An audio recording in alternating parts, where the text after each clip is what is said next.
Vice Sindaco, un'immagine emblematica per quello che è successo oggi. Un'emblematica delle due trombe d'aria che hanno investito il territorio di Chioggia, soprattutto a Sottomarina dove ci sono stati tantissimi danni.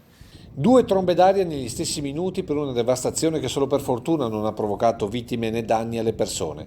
Vento di Bora che ha iniziato a spirare verso metà mattina e che in due zone, a San Giovanni di Chioggia, a ridosso della bocca di porto di Sottomarina, si è trasformato in vortice, spazzando ogni cosa al suo passaggio.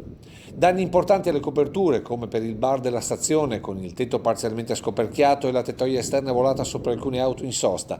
Travature spostate come fuscelli per una tromba d'aria che non ha avuto rispetto per i morti, spezzando alcune lapidi e portando scompiglio tra le tombe. Sono due trombe d'aria. Sì, una che ha investito qui Borgo San Giovanni, lo stadio comunale, il cimitero e anche adesso Sottomarina, dove soprattutto nella zona della diga, dove c'è anche un ristorante, è stato colpito ed è di nuova costruzione. Questi gli effetti sulle strutture balneari vicino alla diga della bocca di porto, tettoie devastate dal vento, giochi per bambini volati per decine di metri, alberi letteralmente spezzati, raccontano da sole la devastazione del vortice con raffiche di vento che avrebbero raggiunto i 100 km all'ora. A questo si è accompagnata una vera e propria bomba d'acqua. Non c'era l'alta marea, ma sono un problema di acqua piovana che il sistema fognario non riusciva a smaltire, troppa acqua.